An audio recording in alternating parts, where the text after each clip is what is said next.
कुर्बानी के काबिल है या नहीं अब सरकारी সার্টিফিকেট আসন্ন কুরবানিদের আগেই পশু জবাইয়ের উপর কঠোর বিধিনিষেধ জারি করল পশ্চিমবঙ্গের নবনির্বাচিত বিজেপি সরকার।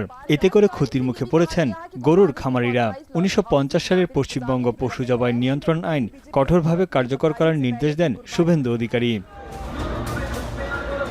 রাজ্য সরকারের জারি করা বিজ্ঞপ্তিতে জানানো হয়, স্থানীয় প্রশাসন ও সরকারি পশু চিকিৎসকের দেয়া ফিটনেস সনদ ছাড়া গরু, ষাঁড় বা মহিষ জবাই করা যাবে না। পশুর বয়স অবশ্যই ১৪ বছরের বেশি হতে হবে। প্রজননে অনুপযোগী, গুরুতর আঘাত, অনিরাময়যোগ্য রোগে আক্রান্ত হলেই কেবল সেই পশুকে জবাই করা যাবে। এছাড়া স্থানীয় প্রশাসনের নির্ধারিত নির্দিষ্ট স্থানেই জবাই করতে হবে পশুকে।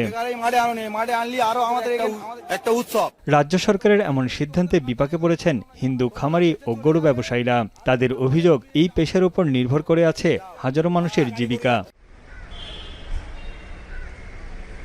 ঈদের আগে পশু জবাইয়ের উপর রাজ্য সরকারের আরোপ করা কঠোর নির্দেশনাকে চ্যালেঞ্জ জানিয়ে কলকাতা হাইকোর্টে মামলা করেছেন তৃণমূল কংগ্রেসের এমপি মহুয়া মৈত্রী সহ বেশ কয়েকজন। তাদের অভিযোগ, এই কড়াকড়ির ফলে গ্রামীণ অর্থনীতি ও ধর্মীয় রীতিনীতি মারাত্মকভাবে ক্ষতিগ্রস্ত হচ্ছে। ফেস্টিভ্যালের জন্য সবাই তো একদিনে প্রিপেয়ার করে না। গরিব মানুষ যারা, তারা তো বহুদিন ধরে এই ফেস্টিভ্যালের জন্য প্রিপেয়ার করছে। একটা অ্যানিমালকে পুষে বড় করা, খাওয়ানো দাওয়ানো, এটার মধ্যে একটা ভীষণ খরচ ইনভলভ করে। আর যারা মুসলমান সম্প্রদায়, দেখুন ডিমান্ড সাইড, কিন্তু সাপ্লাই সাইডটা হিন্দু সম্প্রদায়ের মানুষরা ক্যাটেল রিয়ারিং বিজনেসের সাথে যুক্ত। যে যেমন লাইক করো তেমনই স্বাদের high five wafer. High five খাও, হাই ফাইভ দাও।